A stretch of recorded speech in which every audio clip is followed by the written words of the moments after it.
Go, Jimena. Jimena, go. Jimena. What do you do with all of your garbage?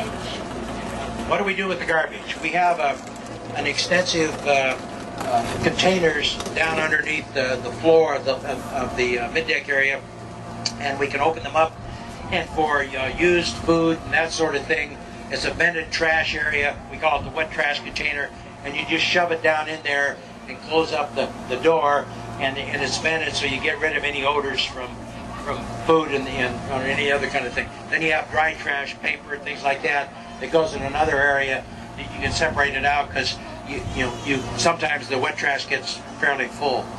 Now we also have, if we have to, we have a waste tank that we can jettison stuff, fluids out into the atmosphere. We actually we have a device called a fuel cell. We carry liquid hydrogen and liquid oxygen on board.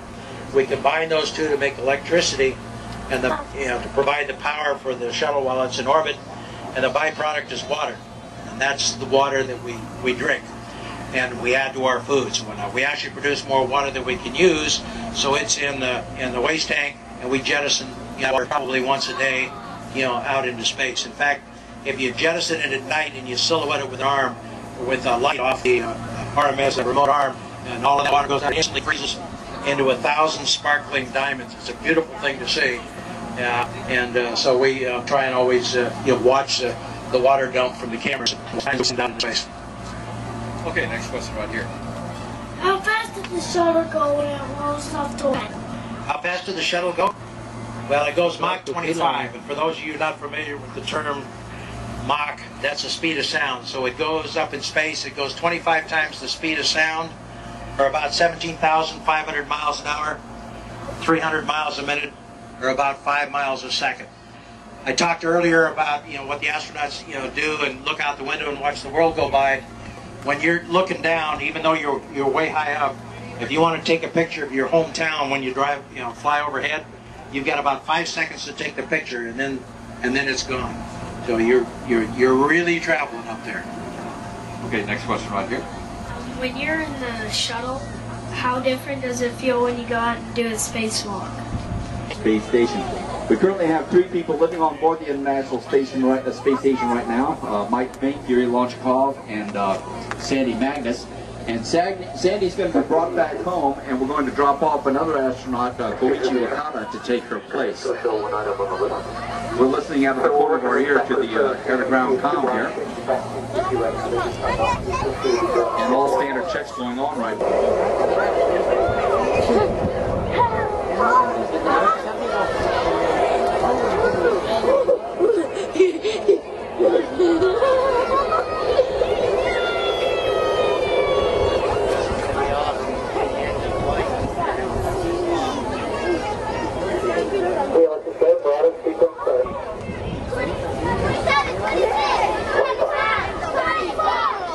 Now we have a go for auto sequence start. Discovery's onboard computers have primary control of all the vehicle's critical functions. Hello?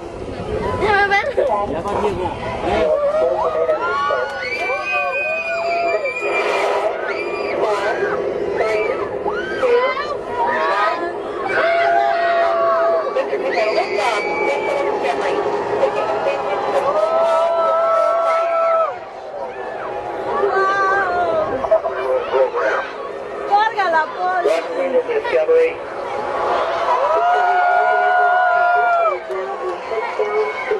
On track for flight 2 to the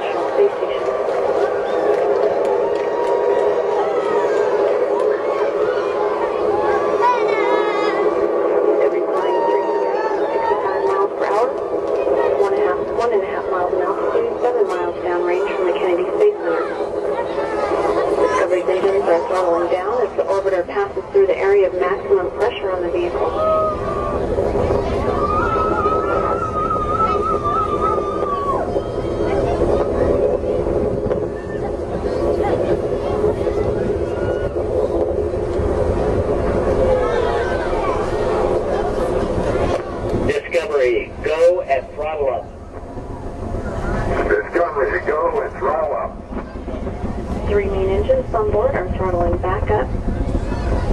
Now 1 minute, 12 seconds into the flight, Discovery flying at 1,800 miles per hour, 10 miles in altitude, and 11.5 miles downrange from the Kennedy Space Center.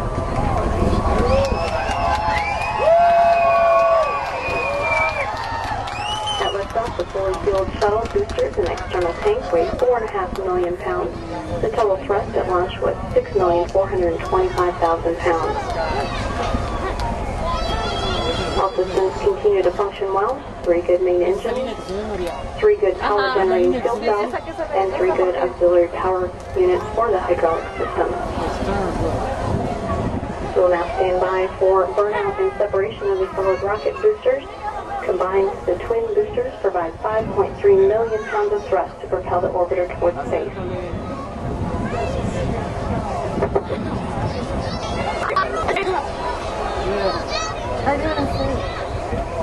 Discovery now flying 3,600 miles per hour, 32 miles in altitude, 43 miles downrange from the Kennedy Space Center.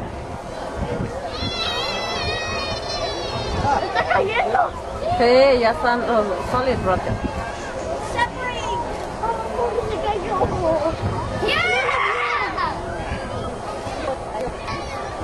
Discovery, 2 engines TAL. 2 engines TAL. That means if something goes wrong, they can make it to Europe. Discovery can reach a transoceanic abort landing. There you can see the 2 solid rocket boosters separated from the stack. Still operating well.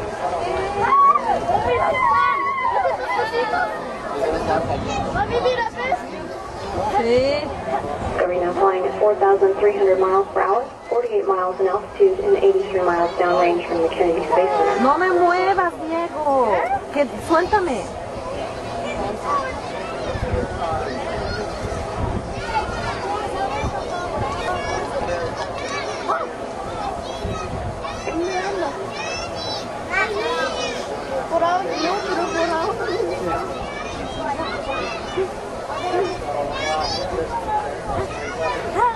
Now 3 minutes and 37 seconds into the flight, Discovery continuing on its path to orbit, flying at 5,000 miles per hour, 56 miles in altitude, and 127 miles downrange.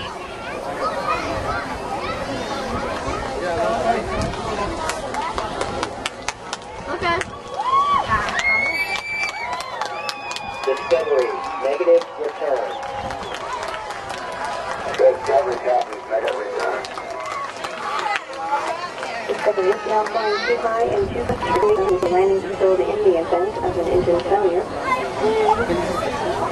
4 minutes, 15 seconds into the flight, Discovery flying at 6,000 miles per hour, 62 miles in altitude, and 177 miles downrange.